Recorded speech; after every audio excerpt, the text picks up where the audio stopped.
Halo semuanya, rekan-rekan Ranah Suci Abadi, kita berjumpa kembali di channel My Novel. Sebelum alur ceritanya dimulai jangan lupa subscribe dan nyalakan lonceng notifikasinya, agar tidak ketinggalan dengan update episode terbarunya. Jika suka silahkan like dan share, dan komen. Tanpa lama-lama lagi ayo, kita ke alur cerita.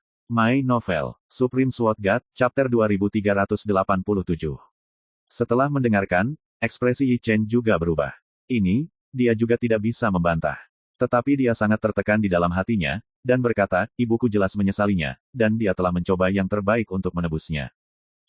Kenapa kamu tidak memberinya kesempatan? Mata Suyi diam-diam menjadi dingin. Kulit Lu Qingmei tiba-tiba berubah, dan dia menyadari bahwa kata-kata Yi Chen membuat Suyi tidak senang, jadi dia buru-buru berkata, Chener, ini bukan yang harus kamu katakan.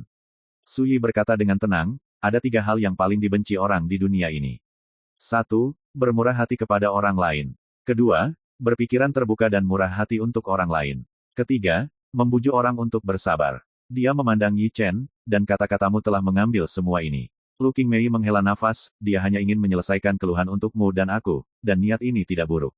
Suyi berkata, tentu saja saya tahu bahwa dia dibesarkan oleh Anda, dan dia memiliki hubungan yang paling dalam dengan Anda, dia tidak ingin Anda mengalami kecelakaan.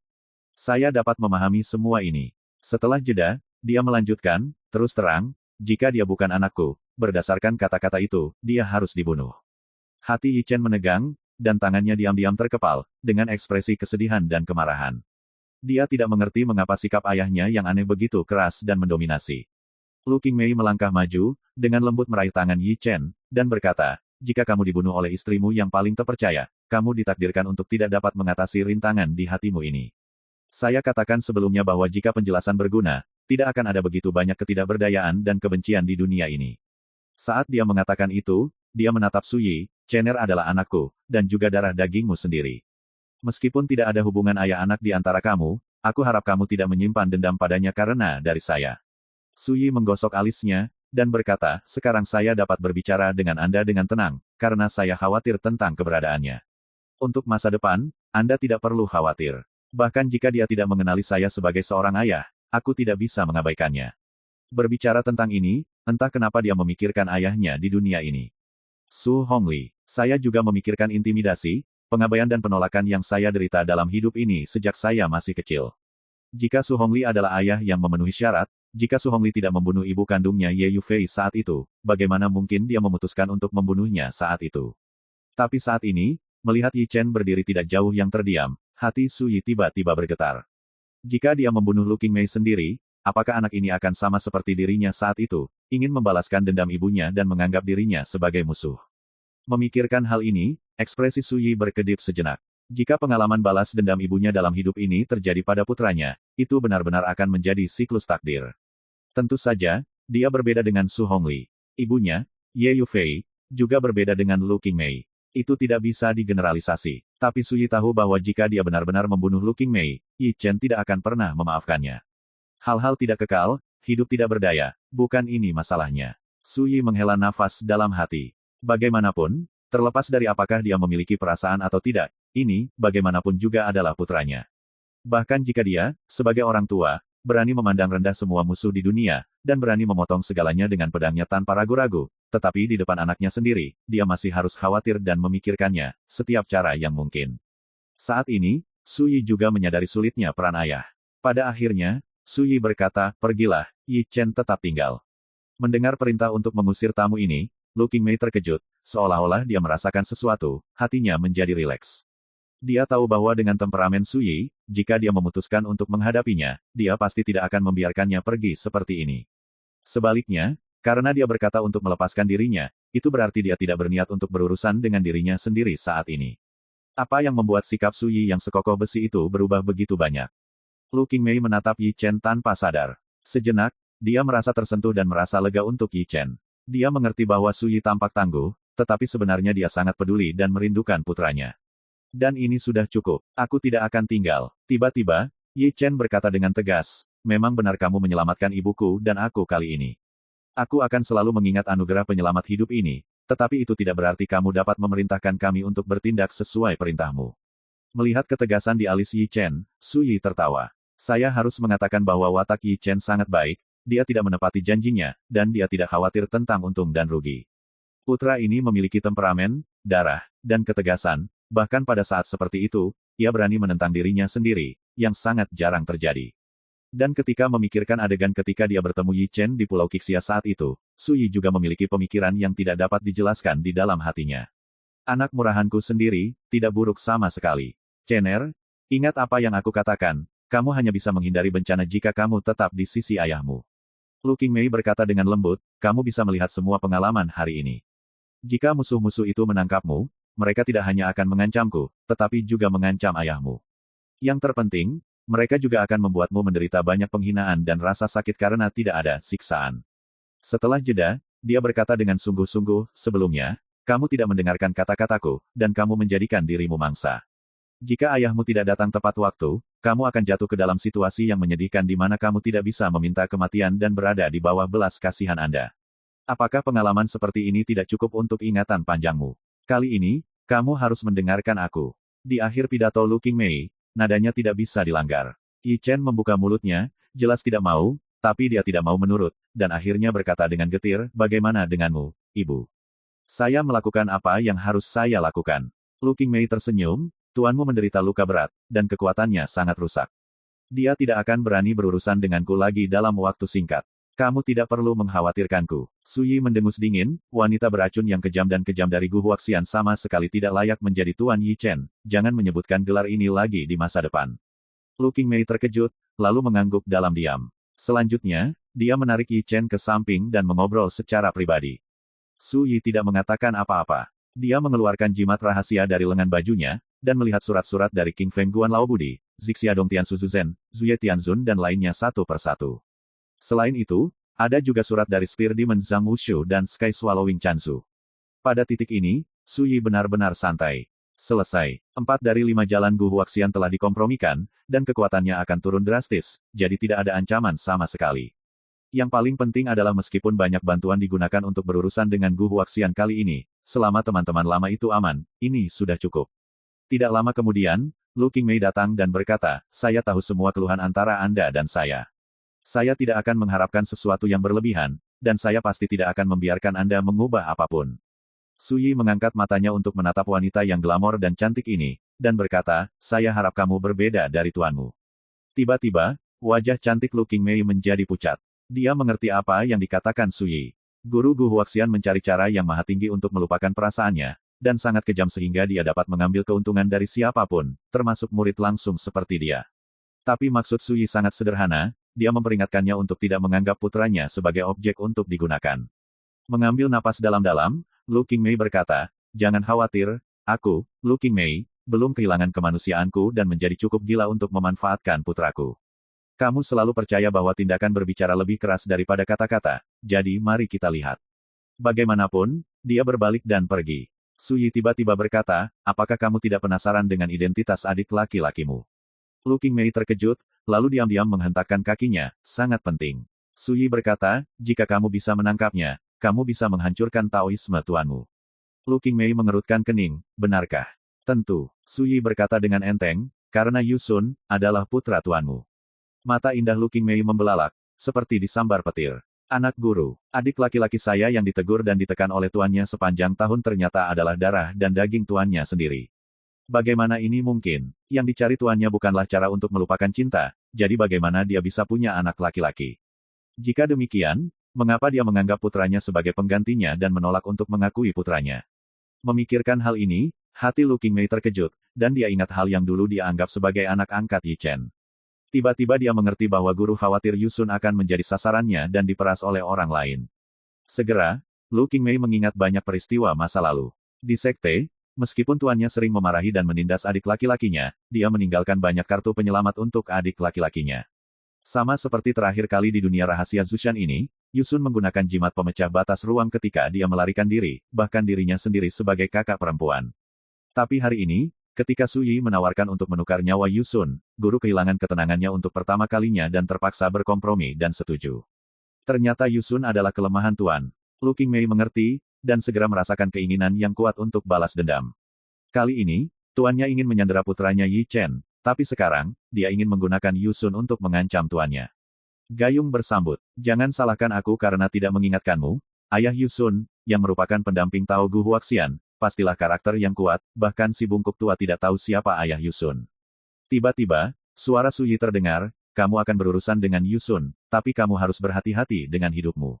Wajah Giok Lu King Mei berubah untuk beberapa saat, dan dia tiba-tiba menoleh, memperlihatkan senyum cerah, apakah kamu mengkhawatirkanku? Suyi berkata dengan ringan, aku hanya tidak ingin kamu mati di tangan orang lain. Ekspresi Lu King Mei membeku, dia menghela nafas, dan berbalik untuk pergi. Melihatnya menghilang, Yi Chen tetap diam. Suyi tidak tahu harus berkata apa kepada putranya yang murah untuk sementara waktu. Untuk sesaat, ayah dan anak itu saling memandang, dan keduanya terdiam. Suasana halus dan membosankan ini membuat Suyi merasa tidak nyaman untuk sementara waktu, jadi dia berinisiatif untuk memecah kesunyian dan berkata, kamu tidak punya sesuatu untuk dikatakan kepadaku. Yi Chen mengerutkan bibirnya, dan berkata dengan nada kaku, aku tidak punya apa-apa untuk dikatakan. Suyi, nah, jauh di lubuk hatinya, anak ini pasti masih memiliki prasangka terhadap dirinya sendiri, juga dendam dan perlawanan. Suyi menggosok alisnya, mengabaikan Yi Chen, dan mengeluarkan lampu tembaga. Saat Suyi membuka segel lampu tembaga, hujan cahaya yang luar biasa turun. Tubuh roh kemudian terbang keluar dari lampu tembaga. My Novel, Supreme Sword God, Chapter 2388. Jiwa itu adalah seorang pria parubaya dengan janggut dan rambut seperti tombak dan sikap setenang gunung. Sosoknya sangat tinggi dan kuat, dengan bahu lebar dan pinggang sempit, mata harimau seperti kilat, berdiri di sana dengan santai, seperti tombak lurus, sepertinya mampu menembus langit. Yan Qizhen, ayah Yan Beixue, bersama 7 orang termasuk Yi Daoxuan, Jin Heyaozu, dan Jin Yuanzi, mereka dikenal sebagai 8 penguasa laut tanpa batas. Dia adalah pria dengan temperamen dan kebenaran yang galak, dan pernah menggunakan tombak biduk untuk melintasi surga dan menakuti dunia. Dahulu kala, Yan Qizhen dan Yi Daoxuan saling mengambil dengan tulus, hidup dan mati bersama, seperti saudara mereka sendiri. Dan saat ini, setelah bertahun-tahun tanpa akhir, Suyi dan teman lamanya Yan Qizhen bertemu lagi. Yan tua, lama tidak bertemu. Dengan senyuman di bibir Suyi, dia melangkah maju dan menatap jiwa sejati Yan Qi dengan lega. Ketika dia pertama kali bertemu Yan Beixue, dia berpikir bahwa Yan Qi benar-benar mati, dan dia dipenuhi dengan kesedihan dan merasa kehilangan. Untungnya, keadaan berbalik dan Yan Qizhen tidak benar-benar mati. Bahkan jika hanya jiwa yang tersisa, itu adalah kenyamanan besar dalam hidup Suyi. Mata Yan Qi seperti kilat, dia menatap Suyi sejenak, dan kemudian tiba-tiba menyadari, dia berkata dengan takjub, kakak Daoxuan. Suyi tersenyum dan berkata, kamu mengira aku sudah mati saat itu, tapi kupikir kamu sudah mati belum lama ini.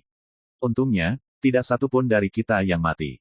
Yan Qi sangat bersemangat. Dia melihat Suyi dari atas ke bawah, lalu menamparkan dirinya sendiri dengan keras. Merasakan rasa sakit yang membakar dari jiwanya, dia tidak bisa menahan senyum. Ini bukan mimpi. Ini benar-benar nyata. Hahaha. Yan Qi benar-benar melihat ke langit dan tertawa. Ada kegembiraan dalam suara itu. Suyi juga tersenyum, suasana hatinya berubah-ubah. Menjadi bahagia dalam hidup adalah bersenang-senang, apalagi bertemu kembali dengan teman lama yang sudah lama hilang. Tidak jauh dari sana, Yi Chen tidak bisa menahan diri untuk tidak tercengang saat melihat senyum Suyi yang tidak bisa disembunyikan dari sudut matanya. Ayah saya, yang acuh tak acuh dan kuat, sebenarnya memiliki wajah yang begitu emosional dan gembira. Suyi sedang berbicara dengan Yan Qizhen. Keduanya duduk di tanah, mengobrol dengan gembira, dan menceritakan situasi dan pengalaman masa lalu mereka masing-masing, merasa sangat tersentuh untuk sementara waktu. Yi Chen mendengarkan dengan diam-diam di samping. Sebelum dia tahu bahwa Yi Daoxuan adalah ayahnya, pengetahuannya tentang Yi Daoxuan sangat kabur. Yang saya tahu adalah bahwa ini adalah legenda yang pernah mengguncang langit, dia dikenal sebagai pedang iblis nomor 1 di Laut Tanpa Batas, pemimpin pedang Dao di domain dewa, dan pembudidaya pedang yang disegani di dunia. Seperti mitos kuno, legenda tak tertandingi yang tidak dapat dihindari oleh siapapun di jalan ilmu pedang kuno dan modern. Tapi, itu saja, sudah terlalu lama berlalu sejak Yi Daoxuan menguasai dunia, dan segala sesuatu tentang dia tidak berbeda dengan dongeng atau legenda berkabut. Ini adalah persepsi Yi Chen tentang Yi Daoxuan sebelumnya. Namun saat ini, melihat Suyi yang sedang duduk di tanah dan mengobrol dengan teman-teman lamanya, Yi Chen tiba-tiba merasa bahwa mitos tersebut telah tercermin dalam kenyataan, dan legenda itu ada tepat di depannya. Begitu segar, begitu nyata, begitu gamblang. Yang terpenting adalah, pria itu masih ayahnya. Untuk sementara, suasana hati Yi Chen juga sulit untuk ditenangkan, dan dia berpikir keras. Kakak Daoxuan, siapa anak ini? Tiba-tiba, kata-kata asli Yan Qi membangunkan Yi Chen yang sedang berpikir keras. Yi Chen tanpa sadar menatap Suyi. Tapi Suyi berkata dengan alami, putraku bernama Yi Chen. Beberapa kata itu mengejutkan Yi Chen, dan dia memiliki perasaan yang tidak dapat dijelaskan untuk dikenali. Ini adalah pertama kalinya Yi Chen mendengar bahwa Su Yi berinisiatif untuk memperkenalkan dirinya kepada orang lain. Apakah itu anak Si Nyao? Yan Qi sangat terkejut. Si Nyao mengacu pada Yu Si Nyao, seorang wanita cantik yang menempati posisi tak tergantikan dalam kehidupan Yi Daoxuan. Dia berasal dari King Wu Senting, adalah kakak perempuan Hua Hongzhen, dan memiliki temperamen yang lembut. Berlari seperti air, tenang seperti batu giok. Selama bertahun-tahun Yi Daoxuan berada di pengasingan, Yu Xinyao selalu berada di sisinya dan tidak pernah meninggalkannya. Pada akhirnya, di bawah penyergapan dan pengepungan banyak musuh di depan gerbang King Wu Senting, Yu Xinyao memberi Yi Daoxuan secercah kehidupan dengan mengorbankan nyawanya, dan kemudian meninggal. Saat ini, ketika Yan Qizhen berbicara tentang Yu Xinyao, riak muncul di kedalaman danau hati Su Yi. Tidak, Su Yi menggelengkan kepalanya dan berkata, ibunya adalah Lu Qingmei. Yan Qizhen langsung mengernyit, menunjukkan ekspresi marah. Itu dia. Hati Yi Chen menegang, dan dia bisa melihat bahwa Yan Qi benar-benar memusuhi ibunya. Ada hal lain yang terjadi dalam masalah ini. Su Yi berkata, aku akan memberimu jawaban di masa depan. Yan Qizhen menatap Su Yi sejenak, lalu mengangguk, tanpa berkata apa-apa. Ini adalah kepercayaan. Tidak perlu penjelasan apapun, Yan Qi sangat percaya bahwa ketika Su Yi ingin berbicara dengannya tentang masalah ini, tidak perlu menanyakannya. Hati Yi Chen tenggelam. Dia ingin melihat bagaimana ayahnya yang aneh memandang masalah ini di depan teman lamanya. Dengan cara ini, mungkin kita bisa menebak sikap Su Yi yang sebenarnya terhadap ibunya. Disayangkan, harapan pupus. Ayahku yang aneh tidak ingin membicarakannya saat ini. Selanjutnya, Su Yi dan Yan Qizhen berbicara tentang teman seperti Raja Iblis Bangau Emas dan Jin Yuanzi. Raja Iblis Shening, Jin Yuanzi, telah mati, dan dibunuh oleh Yan Qizhen. Raja Iblis Bangau Emas dan Tianlan Sengjun keduanya menghilang dan menyusut sejak lama. Leluhur Iblis Baoye menerima pencerahan Buddha Lentera, beralih ke agama Buddha, dan pergi ke Sitian Lingshan untuk berlatih. Dia adalah salah satu dari 9 Buddha yang melindungi ajaran. Yang paling dipikirkan Su Yi adalah Five Desire Demon Lord dan Di Yun Demon Lord. Tapi yang mengejutkan Su Yi, dari Yan Qizhen, dia mendengar jawaban yang sama sekali berbeda dari yang dia prediksi. Apakah ada masalah dengan penyerahan diri Baoye kepada Buddha Lentera? Su Yi terkejut. Bagus. Yan Qi benar-benar memperhatikan Yi Chen yang mengatupkan bibirnya dan tidak pergi, bukan karena dia cuek, tapi karena dia tidak ingin terlihat seperti seseorang yang bisa diberhentikan sesuka hati. Su Yi tidak peduli, dan berkata, tapi tidak apa-apa untuk dikatakan. Yan Qi benar-benar memikirkannya sebentar, dan berkata, ketika saya mendengar berita kematian Anda, orang pertama yang saya cari adalah leluhur Iblis Baoye, dan saya ingin bergandengan tangan dengannya untuk membalaskan dendam Anda. Baoye menasihati saya untuk menahan dormansi dan tidak bertindak gegabah. Pada saat itu, saya pikir Baoye terlalu takut dan tidak sopan, jadi karena marah, saya memotong jubah saya dan benar-benar putus dengannya. Yan Qizhen menertawakan dirinya sendiri, baru kemudian aku menyadari bahwa Baoye telah mengambil keputusan. Bukannya dia tidak ingin membalaskan dendammu, tetapi dia sudah memutuskan untuk menggunakan tubuhnya sebagai bidak untuk mengintai di kamp musuh. Hati Su Yi terkejut, dan matanya berkedip, jadi, yang disebut menerima pencerahan dari Buddha Lentera saat itu, dan beralih ke agama Buddha, dia melakukannya dengan sengaja, untuk tujuan. Bagus. Yan Qizhen berkata, pikiran sang Buddha seperti jurang, tak terduga. Untuk mendapatkan kepercayaan dari Buddha, Baoye dengan hati-hati menyiapkan banyak metode, dan akhirnya membayar harga yang mahal, dan akhirnya berhasil memasuki Gunung Roh Surga Barat. Berbicara tentang ini, Yan Qizhen menghela nafas, tetapi Anda juga jelas, dengan kebijaksanaan Buddha Dimden, bagaimana Anda tidak curiga bahwa Baoye memiliki motif tersembunyi untuk bergabung dengan Sitian Lingshan. Baoye bahkan mengatakannya secara langsung, bagaimanapun juga, Buddha lampu pembakaran pasti tidak akan benar-benar mempercayainya. Namun, yang paling kurang dari Baoye adalah kesabaran. Dia tidak akan pernah membiarkan kebencian balas dendam menguasai kepalanya. Jika dia tidak benar-benar yakin, dia akan selalu tertidur dan tidak akan bertindak gegabah. Setelah mendengar ini, Su Yi sedikit mengernyit. Pernahkah kamu meragukan bahwa Baoye benar-benar menyerah pada Burning Buddha? Dia tidak akan. Yan Qi benar-benar menjawab tanpa berpikir. Tidak ada alasan yang dijelaskan. Su Yi mengangguk dan berkata, sejauh yang saya tahu. Menurut berita, Baoye telah lama tidak aktif di Sitian Lingshan, dan telah banyak berkontribusi pada Sitian Lingshan, tetapi dia tidak pernah melakukan tindakan balas dendam. Mengandalkan Buddha Lentera, itu menunjukkan betapa sabarnya dia. Setelah jeda, dia berkata, tentu saja, ada kemungkinan lain, bahwa Baoye telah dikendalikan oleh Buddha yang membara. Yan Qizhen tercengang, berdasarkan cara Baoye melakukan sesuatu, mungkin dia tidak bisa membunuh Buddha Lentera, tapi saya khawatir bukan Buddha Lentera yang benar-benar bisa mengendalikannya. Lagi pula, Baoye tidak akan membiarkan dirinya menjadi direduksi menjadi ikan talenan. Suyi menghela nafas, sulit untuk mengatakan, temperamen dan metode keledai botak tua yang membakar lampu jauh lebih menakutkan daripada orang tua seperti Gu Huaxian dan Lao Tuozi. Saat dia mengatakan itu, Suyi berbicara tentang seni rahasia, Gu cinta ibu anak. Tidak hanya Gu Huaxian yang menggunakan teknik Gu ini untuk memanipulasi Lu Qingmei, tetapi juga menggunakan teknik Gu ini untuk memanipulasi muridnya Ningxiu. Apakah kamu curiga Pak Tua Randeng telah mengendalikan Baoye dengan teknik Fudo ini? Ini tidak mungkin. Tidak peduli seberapa aneh dan jahatnya teknik Fudo, bagi Baoye, seorang patriark dari jalan setan, kecuali dia menginginkannya, sebaliknya, Pak Tua Randeng tidak ada kesempatan. Tiba, petik 2, wajah Yan Qizen sedikit berubah.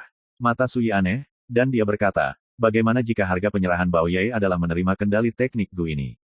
Yan Qizen terdiam sesaat, ekspresinya berkedip-kedip. Pokoknya, jangan remehkan Burning Lamp Buddha. Di antara musuhku, yang paling berbahaya adalah keledai botak tua ini. Suyi menggosok alisnya, mengenai masalah Baoye, akan ada saatnya kebenaran akan terungkap. Yan Qi benar-benar mengangguk. Selanjutnya, keduanya berbicara tentang Demon Lord Diyun dan Demon Lord of Five Desires. Di antara kami berdelapan, Diyun adalah yang paling terkendali dan rendah hati. Mata Yan Qizen berkilat dengan kenangan, dan dia berkata, saat aku membalaskan dendammu, aku juga menghubunginya. Sayangnya, dia sudah lama menghilang dan menghilang tanpa jejak. Adapun Demon Lord of Five Desires, Yan Qizen menghela nafas, dia juga tidak pernah mengkhianatimu, tapi, untuk melindungi dirinya sendiri, dia harus berkompromi dengan musuh-musuh besar itu, mengambil inisiatif untuk membubarkan sekte yang dia ciptakan, dan meninggalkan Boundless Sea. Saat dia berbicara, dia menatap Suyi, apakah kamu akan menyalahkannya?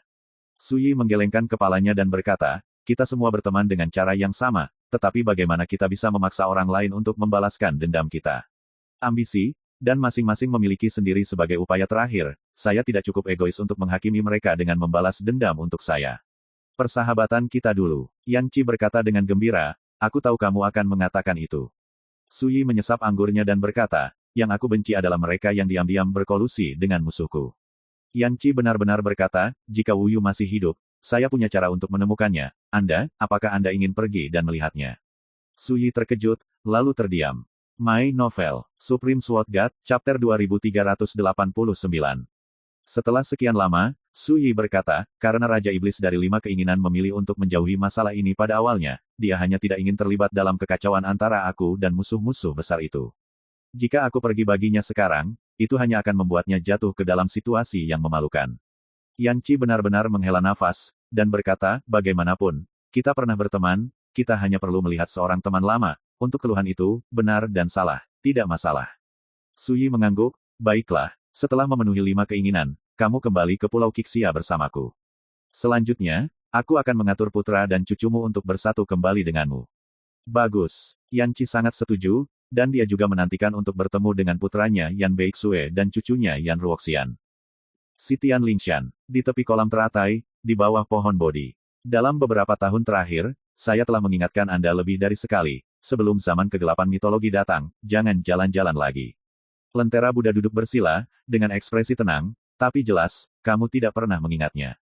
Tidak jauh dari sana, Gu Huaxian mengerutkan kening dan berkata, dulu, apakah kamu tahu bahwa muridku melahirkan seorang putra yang jahat untuk Yi Daoxuan? Buddha Lentera terdiam. Hal ini memang di luar dugaannya. Dia juga tidak menyangka Lu Qingmei akan melakukan hal yang tidak masuk akal seperti itu.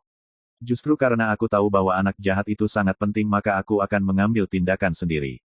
Gu Huaxian Dao, kupikir kali ini aku akan bisa menjatuhkan putra jahat itu dan menjadi kartu truf untuk memeras Yi Daoxuan, tetapi perkembangan situasinya benar-benar di luar dugaanku.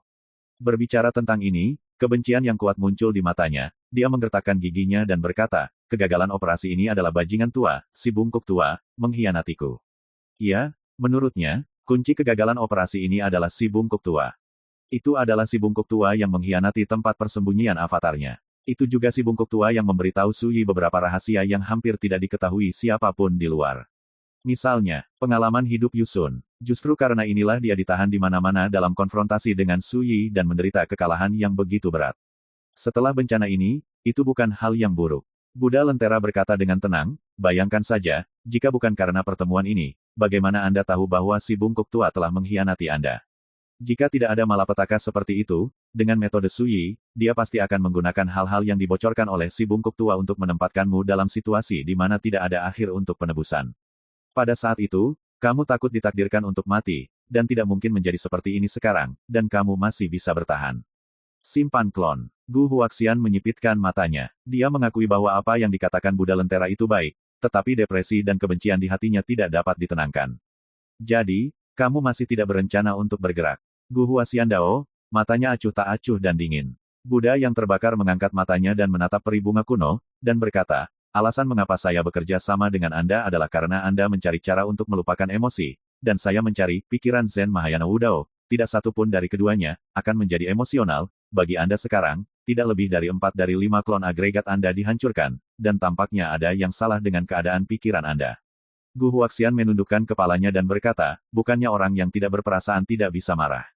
Bodhisattva Tanah Liat masih memiliki 3 bagian alam bumi, belum lagi kerugian yang saya derita kali ini terlalu besar. Buddha lampu pembakaran terdiam beberapa saat, dan berkata, saya berjanji kepada Anda, akankah saya membantu Yusun membentuk kembali tubuh taunya, apakah itu akan menenangkan pikiran Anda? Gu Huaxian mencibir, kamu salah, Yusun bukanlah kelemahanku, dan tidak mungkin dia membuat suasana hatiku salah. Setelah jeda, dia menatap dingin ke Buddha Lentera, itu kamu? Aku selalu penasaran, mengapa seseorang sepertimu, yang berkultivasi agama Buddha, bersamaku. Mata Buddha yang menyala dengan lampu diam-diam menjadi dalam dan mengintimidasi, dan keagungan yang tak terlihat meresap keluar. Hati Gu Huaxian terkejut, dan suaranya tiba-tiba berhenti. Burning Buddha berkata dengan tenang, saat identitas Yusun terungkap, dia telah kehilangan nilainya. Namun, dia memiliki hubungan khusus denganmu dan aku, jadi aku akan membantunya. Setelah jeda, mata Buddha Lentera menjadi halus. Saat itu di dunia rahasia Zushan, Suyi tidak menukar Yusun dengan putranya, tetapi sebenarnya menukar nyawa Yan Qizhen, yang sangat menarik. Gu Huaxian mengerutkan kening dan berkata, apakah ada yang salah dengan dia melakukan ini? Pada saat itu, dia memiliki keunggulan absolut, dan dia tidak harus menukar nyawa Yusun agar kamu menyerahkan Yan Qizhen dengan patuh. Lentera Buddha berkata, juga, dia sudah mengetahui identitas Yusun di dalam hatinya, tetapi dia tidak menyandera Yusun. Gu Huaxian berkata, apa sebenarnya yang ingin kamu katakan? Buddha lampu terbakar menghela nafas, apakah kamu tidak mengerti? Suyi tidak repot-repot mengambil darah dan daging orang lain sebagai sandera seperti kamu. Ini cukup untuk membuktikan bahwa dia memiliki cara lain untuk berurusan denganmu, bukan menggunakan cara seperti mengambil sandera, untuk mencapai tujuan. Gu Huaxian mencibir, apakah kamu memuji dia karena berpikiran luas dan jauh lebih berani dariku? Mata Buddha yang terbakar jernih, akui ini, dan kemudian kamu bisa mengenali dirimu sendiri dengan lebih jelas, dan kemudian mengenali lawanmu. Gu Huaxian mengerutkan kening dan berkata, lagi pula, kamu hanya tidak ingin bergerak sebelum zaman kegelapan mitologi datang. Saat dia mengatakan itu, dia berdiri, karena itu masalahnya, aku berhak datang ke sini tanpa bayaran. Melihat dia akan pergi, Burning Buddha berkata, tinggalkan sisa jiwa si bungkuk tua. Selanjutnya, aku akan melakukan 3 hal untukmu. Gu Huaxian terkejut, 3 hal. Burning Buddha berkata, ini semua terkait dengan Suyi. Mata Gu Huaxian berbinar, oke. Dia mengeluarkan lampu tembaga yang menyegel sisa jiwa si bungkuk tua, dan melemparkannya ke Buddha yang sedang membakar lampu. Bagaimana kamu akan membersihkan bajingan tua ini? Dia tidak bisa menahan diri untuk bertanya. Rapi, Buddha yang terbakar menggelengkan kepalanya sedikit, saya hanya ingin mengetahui berapa banyak hal yang telah dia bocorkan ke Suyi. Ngomong-ngomong, saya ingin bertanya kepadanya apa yang terjadi setelah dia ditekan oleh sarung busuk Suyi. Gu Huaxian terkejut, apakah ini sangat penting? Sangat penting. Burning Buddha berkata, begitu hal-hal yang bocor itu digunakan oleh Suyi, situasi kita akan menjadi pasif. Dengan metode Suyi, kita tidak tahu gerakan seperti apa yang akan terjadi dengan menggunakan rahasia ini. Setelah jeda, dia berkata, adapun sarung busuk, yang menunjukkan kekuatan yang sangat menakutkan dalam pertempuran Gunung Mingkong, tidak perlu memikirkannya. Ini adalah kartu lubang paling tersembunyi Suyi. Jika Anda bisa mengetahuinya, Anda dapat menemukan cara untuk melawannya. Setelah mendengar ini, Gu Huaxian berkata dengan emosi, kadang-kadang, saya bertanya-tanya apakah Anda telah memotong kemanusiaan Anda, apakah Anda telah memperoleh sarana untuk membuktikan keabadian, dan dengan sengaja menyembunyikan kekuatan Anda. Buddha Lentera tidak menjawab. Dia berkata perlahan, kamu bersembunyi dulu. Gu Huaxian tertegun, dan kemudian sosoknya diam-diam menghilang. Bao Ye, datang dan temui aku. Buddha Lentera berbicara. Tidak lama kemudian, sesosok muncul dari udara tipis. Ini adalah seorang biksu dengan kulit seperti batu giok, fitur wajah yang tampan dan mempesona, seperti seorang pemuda, dengan segel teratai emas di dahinya, dan perubahan waktu di matanya, yang membuktikan bahwa dia tidak lagi muda. Orang ini adalah Tuan Buddha Baoye, salah satu dari 9 Buddha penjaga Gunung Lingshan di surga barat, dan dahulu kala, dia memiliki identitas lain. Salah satu dari 8 penguasa laut tanpa batas, leluhur iblis Baoye. Sudah berapa lama sejak kamu memasuki Sitian Lingshan? Buddha yang terbakar bertanya. Baoye mengatupkan kedua tangannya dan berkata, melaporkan kepada Sang Buddha, sudah terlalu lama dan saya sudah melupakannya. Burning Buddha perlahan bangkit dari bawah pohon Bodhi, dan berkata, waktu mungkin lupa, tapi obsesi balas dendam di hatimu mungkin tidak bisa diberantas oleh kekuatan waktu. Murid Baoye berkontraksi, dan dia menundukkan kepalanya, berkata, mengapa Sang Buddha mengatakan itu? Lentera Buddha berkata, kalau begitu saya akan mengatakannya secara langsung. Anda telah masuk agama Buddha dan bertahan sejauh ini, semua karena Anda ingin membalaskan dendam Yi Daoxuan pada waktu yang tepat. Alasan mengapa saya memilih untuk mempertahankan Anda sejak awal adalah karena saya ingin memberikan permainan penuh pada nilai Anda pada waktu yang tepat. Baoye tiba-tiba mengangkat kepalanya, menatap Buddha lampu pembakaran, dan berkata, maafkan ketidaktahuan saya tidak mengerti apa yang Buddha coba lakukan. Burning Buddha berkata dengan tenang, di antara teman-teman yang saya buat dengan Yi Daoxuan di laut tanpa batas saat itu, pengkhianat seperti Raja Iblis Jin He dan Raja Iblis Tianlan tidak layak disebut sama sekali. Yang paling aku hargai hanya 3 orang, satu adalah Yan Qizhen, yang lainnya adalah Raja Iblis Diyun, dan yang lainnya adalah leluhur Iblis Baoye. Kalian bertiga, kebenaran sejati Yan Qi dan keberanian Bo Yuntian tidak tertandingi di dunia, dan tidak salah baginya untuk mati di tangan Raja Iblis Shen Ning dan Jin Yuanzi. Guru Iblis Diyun memiliki hati yang indah, kebijaksanaan yang luar biasa, dan ketekunan yang luar biasa. Saat ini, hampir tidak ada seorang pun di dunia ini yang mengetahui keberadaannya. Tetapi saya tahu bahwa dia telah melakukan sesuatu secara diam-diam, yang cukup membuat Yi Daoxuan merasa bersyukur. Adapun leluhur iblis daun harta karun. Berbicara tentang ini, Buddha lampu terbakar menghela nafas, tahun-tahun yang tak berujung dan panjang telah berlalu, dan melihat seluruh dunia, saya tidak dapat menemukan orang lain yang dapat bertahan sebanyak Anda. Aku juga sering menghela nafas dengan haru, betapa beruntungnya Yi Daoxuan memiliki orang kepercayaan sepertimu. Baoye, yang diam selama ini, tiba-tiba berkata, tampaknya Sang Buddha akan mengadakan pertikaian dengan saya hari ini. Lentera Buddha berkata, sudah waktunya. Anda juga tahu bahwa reinkarnasi Yi Daoxuan telah menimbulkan sensasi besar di dunia domain dewa. Di masa lalu, di hadapan penindasan dan pengejaran kami, dia hanya memiliki kemampuan untuk dipaksa merespons dan menangkis.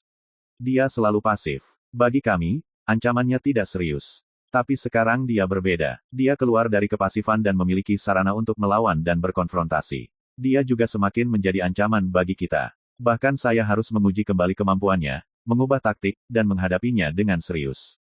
Berbicara tentang ini, Buddha Dieng berkata, oleh karena itu, saya memutuskan untuk meminta Anda melakukan satu hal untuk saya sekarang. Mata Baoye berkedip, dan dia berkata, biarkan aku berurusan dengan Sui. Buddha lentera menggelengkan kepalanya dan berkata, tidak, ini untuk berurusan dengan Raja Iblis 5 keinginan.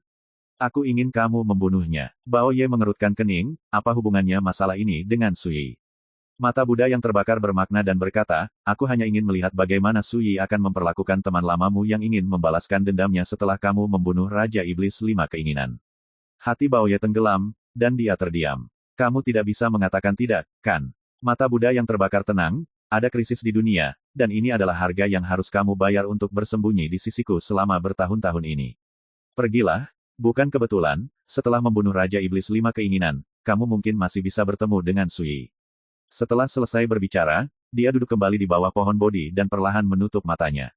Biksu tua memasuki meditasi, dan harta karun itu terlihat khusyuk. Hanya Baoye yang berdiri di sana, diam seperti batu. My Novel, Supreme Sword God, Chapter 2390. Untuk membalas kematian temannya, Baoye memilih menyelinap ke kamp musuh. Untuk ini, harga yang sangat mahal dibayarkan. Setelah itu, dia bertahan selama bertahun-tahun, menyembunyikan giginya dan menyembunyikan cakarnya, hanya menunggu kesempatan yang bagus. Tidak ada yang tahu bagaimana Baoye menghabiskan tahun-tahun panjang itu di masa lalu. Tidak ada yang mengerti mengapa generasi leluhur iblis seperti dia, yang pernah mengancam laut tanpa batas dan mengguncang langit, dapat menanggungnya sedemikian rupa.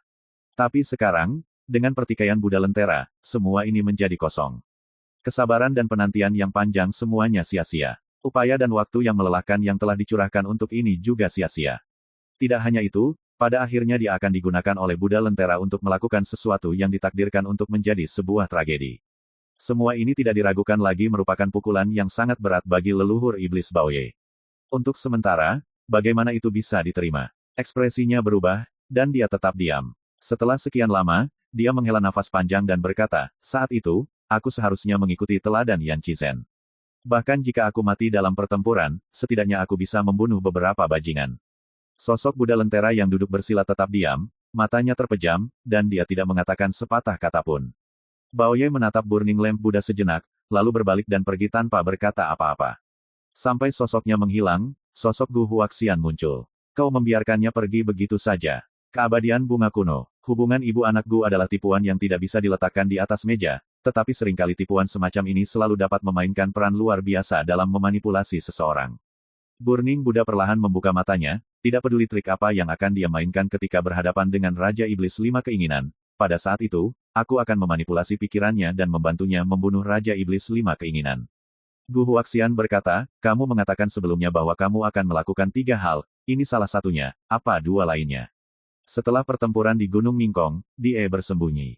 Buddha Dieng berkata, tidak ada yang tahu apa yang dia rencanakan.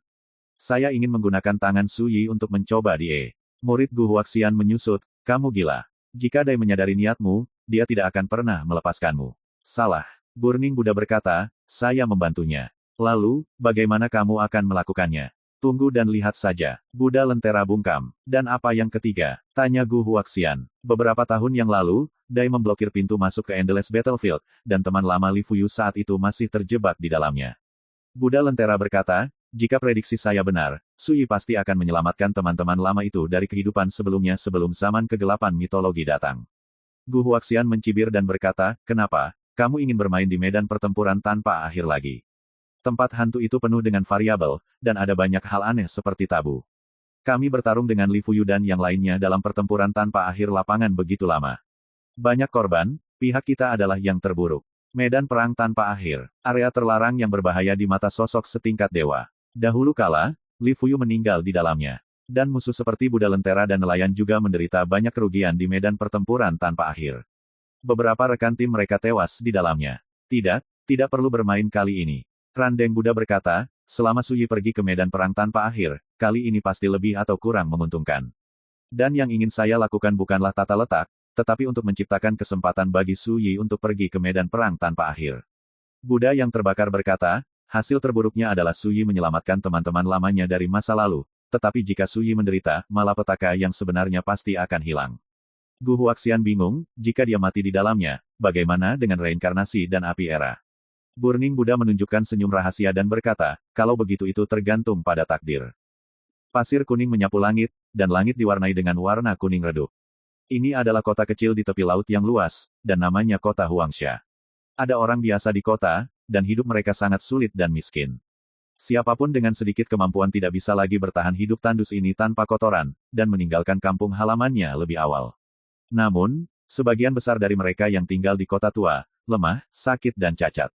Ranah para dewa sangat luas, ada pegunungan terkenal tingkat atas dan tempat-tempat yang diberkati di mana para dewa tinggal, dan ada juga kota perbatasan kecil yang tandus dan bobrok seperti kota Huangsha. Ini malam, matahari terbenam menjadi seperti kuning telur di pasir liar, dan langit yang redup menjadi redup dan kusam.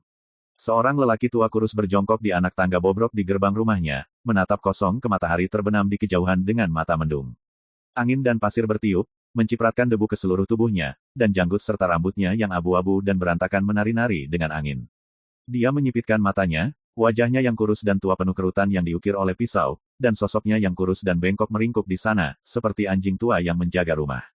Tuan, saatnya mempersembahkan dupa. Suara serak terdengar, pintu terbuka, dan seorang pelayan tua bermata satu yang lumpuh, lengan patah, keluar. Oh, orang tua itu memuntahkan seteguk dahak, yang penuh dengan pasir. Segera, dia bangkit dan berjalan ke dalam rumah. Dikatakan sebagai rumah, tetapi sebenarnya itu adalah halaman kecil yang bobrok dengan hanya 3 kamar, debu di mana-mana, kisi-kisi jendela pecah, dan sebagian besar genteng hilang. Lelaki tua itu langsung masuk ke dalam rumah yang relatif lengkap. Ini adalah aula duka. Di altar, ada tablet spiritual yang padat, masing-masing dengan nama terukir di atasnya, dan lilin menyala di depannya. Di depan altar berdiri pembakar dupa. Pelayan tua yang lumpuh, patah tangan, bermata satu menyalakan 3 batang dupa yang telah disiapkan dan menyerahkannya kepada lelaki tua itu. Hari peringatan siapa hari ini? Pria tua itu bertanya. Tuanku, Ini adalah hari peringatan bagi seorang pria bernama Ling Weng. Pelayan tua bermata satu itu menjawab dengan serius. Ling Weng, ternyata pria kecil itu, di sekte saat itu, dia adalah yang termuda, paling keras kepala, tetapi juga paling berbakat. Aduh, sayang sekali. Pria tua itu menggumamkan sesuatu dengan samar, lalu melangkah maju dan memasukkan 3 batang dupa ke dalam pembakar dupa. Kemudian, dia mengangkat matanya, dan matanya menyapu posisi spiritual itu satu persatu, dan akhirnya berhenti pada posisi spiritual di sudut terjauh. Bitro itu tidak memiliki nama. Tidak ada lilin di depan juga. Biasa-biasa saja, tetapi lelaki tua itu tidak tahu apa yang dia ingat, dan ekspresi wajahnya yang keriput berkedip untuk beberapa saat. Setelah sekian lama, dia menghela nafas dan berkata, bawakan aku 3 batang dupa lagi. Pelayan tua bermata satu itu diam-diam berbalik dan berjalan keluar pintu. Namun setelah menunggu lama, pelayan tua bermata satu itu tidak juga kembali. Lelaki tua itu sepertinya menyadari sesuatu, alisnya berkerut, dan sedikit kesuraman muncul dari kedalaman matanya yang keruh. Manusia yang sudah tua dan lemah dan tidak bisa hidup selama bertahun-tahun, kenapa harus membunuhnya? Suara lelaki tua itu serak dan dalam. Menurut perjanjian, semua orang yang berhubungan denganmu, tidak peduli siapa mereka, harus mati, dan manusia, tidak bisa dikecualikan. Ditemani oleh suara yang bersahaja, seorang pria berjubah hitam masuk. Dia lembut dan anggun, dan dia tertiup angin. Tapi di luar pintu di belakangnya terbaring mayat. Mayat tersebut memiliki lengan yang patah, kaki yang lumpuh, dan satu mata, tergeletak di sana dengan tenang, meskipun angin dan pasir bertiup, ia tetap tidak bergerak. Sejujurnya, aku tidak ingin melakukan ini, apalagi tinggal di tempat yang tidak ada kotoran ini. Pria berjubah tinta menghela nafas, aku tidak bisa menahannya, aku tidak bisa tidak mematuhi perintah sekte. Saat dia mengatakan itu, dia menatap lelaki tua kurus itu dan berkata sambil tersenyum, aku selalu ingin tahu tentang siapa kamu, bajingan tua, dan mengapa kamu rela terjebak di sini. Belum kamu pernah berpikir untuk pergi. Lelaki tua itu menatap tablet roh yang berkelap-kelip oleh cahaya lilin, dan berkata, kamu tidak mengerti. Pria berjubah hitam itu tertawa. Dia melangkah maju, melambaikan jubah lengannya. Menabrak. Semua kartu roh tersebar di mana-mana, dan lilinnya padam. Dengan keras, pria berjubah hitam itu kembali menendang pembakar dupa. Kemudian, dia menoleh untuk menatap lelaki tua itu dengan mata main-main. Coba katakan satu hal lagi yang tidak aku mengerti. Mata keruh lelaki tua itu berubah. Dia berdiri sendirian di sana diam-diam untuk waktu yang lama, akhirnya tidak berkata apa-apa, berjongkok, dan mengambil kartu roh satu persatu. Pria berjubah tinta mengerutkan kening, lalu menggelengkan kepalanya dan berkata, benar saja, kamu hanya sampah tua, kamu tidak memiliki temperamen sama sekali, itu benar-benar membosankan. Dia berbalik dan pergi. Namun, ketika dia keluar dari ruangan, dia tiba-tiba melihat sosok di halaman. Pria itu mengenakan jubah biarawan, wajahnya tampan dan menawan, dan ada tanda teratai emas di antara alisnya. Dia berdiri di langit yang gelap, dan angin dan pasir lewat, tetapi sosoknya tidak bisa disentuh. Yang mulia, murid pria berjubah hitam itu menyusut, dan wajahnya tiba-tiba berubah. Mengapa membunuh orang yang begitu lemah? Biksu itu mengangkat tangannya dan menunjuk ke tubuh pelayan tua bermata satu di tanah. Pria berjubah tinta memaksakan senyum dan berkata, itu hanya orang cacat tua yang mengubur separuh tubuhnya di tanah. Itu bukan praktisi generasi kita, dan tidak ada bedanya dengan rumput, pohon, pasir, dan batu. Rumput, pasir dan batu. Biksu itu tampak tenang, karena kamu berpikir begitu, maka aku akan membunuhmu karena alasan ini. Pria berjubah tinta tertegun, aku. Sebelum dia sempat mengucapkan sepatah kata pun, tubuhnya tiba-tiba terkoyak, berubah menjadi abu yang mengambang, dan tersapu oleh angin dan pasir. Biarawan itu bahkan tidak melihatnya, dan melangkah ke ruang duka. Seorang pembudidaya iblis negeri dongeng kecil yang berani membunuhmu, kenapa kamu tidak menghentikannya? Biksu itu memandang lelaki tua yang keriput itu. Orang tua itu telah mengambil kartu roh yang berserakan di tanah, dan setiap kali dia mengambilnya, dia menyeka debu di atasnya dengan lengan bajunya, lalu mengembalikannya ke tempat semula. Baru setelah semua kursi spiritual ditempatkan, lelaki tua itu berkata dengan suara serak, ini hukumanku. Biksu itu menatap lelaki tua di depannya, dengan janggut abu-abu, rambut acak-acakan, pipi tua keriput, dan napas tak bernyawa itu. Setelah beberapa saat, biksu itu menghela nafas, jika saya tidak melihatnya dengan mata kepala sendiri, saya tidak akan pernah membayangkan bahwa Raja Iblis dari 5 keinginan, yang pernah mengarungi lautan tanpa batas, akan berada dalam keadaan putus asa seperti itu. Sekarang, pria tua itu menggelengkan kepalanya dan berkata, Raja Iblis 5 keinginan telah lama meninggal, dan sekarang aku tidak lebih dari orang yang bersalah. Setelah berbicara, dia perlahan berbalik dan menatap biksu itu. Terlihat bahwa Anda seharusnya bersenang-senang selama bertahun-tahun pertobatan ke Sitian Lingshan. Ada sedikit sarkasme dalam suara itu. Biksu itu menurunkan matanya dan menghela nafas, jika aku benar-benar berlindung di Gunung Roh Surga Barat, aku tidak akan dipaksa untuk membunuhmu oleh orang tua Randeng hari ini. Mata keruh lelaki tua itu tiba-tiba menyipit. My Novel, Supreme Sword God, Chapter 2391. Bunuh aku, atau dipaksa. Suara lelaki tua itu serak, hehe, lelaki tua Baoye, apakah ada orang di dunia ini yang bisa memaksamu melakukan sesuatu? Baoye menggelengkan kepalanya, tidak ada yang bisa memaksa saya melakukan sesuatu, kecuali, saya tidak bisa mengendalikan diri. Menyadari masalahnya, lelaki tua itu mengerutkan kening dan berkata, Deng Deng melakukan sesuatu padamu. Baoye mengangguk, saat itu, saya harus membayar harga untuk menyelinap ke Sitian Lingshan. Tapi sekarang, harga ini telah menjadi kartu truf yang digunakan oleh Burning Lamp Buddha untuk memanipulasi saya. Pria tua itu menatap Baoye sejenak, dan berkata, mengapa kamu memilih untuk melakukan ini saat itu? Baoye berkata, balas dendam untuk Old Devil Yi. Mendengar jawaban ini, lelaki tua itu hanya bisa terkejut. Jelas, dia merasa tidak masuk akal. Namun, Baoye tidak menjelaskan apa-apa, tetapi bertanya, bagaimana denganmu, mengapa kamu menjadi seperti ini? Kota Huangsha, tempat fana yang bobrok dan sunyi. Tapi Raja Iblis Lima keinginan terperangkap di sini, tidak lagi memiliki kekuatan masa lalu yang luar biasa, tidak memiliki pandangan untuk melihat dunia, tetapi terlihat seperti orang tua biasa yang telah jatuh ke dalam jurang, sekarat dan tenggelam. Bahkan ketika pelayan lamanya meninggal, dia hanya bisa menelan amarahnya. Ini membuat Baoye merasa sangat tidak masuk akal, sedih, dan bingung. Orang tua itu menggelengkan kepalanya, begitu kamu menerima beberapa hal, kamu harus menanggung hukuman dan harganya. Urusanku, jangan tanya tentang itu. Baoye menghela nafas dan berhenti membicarakannya.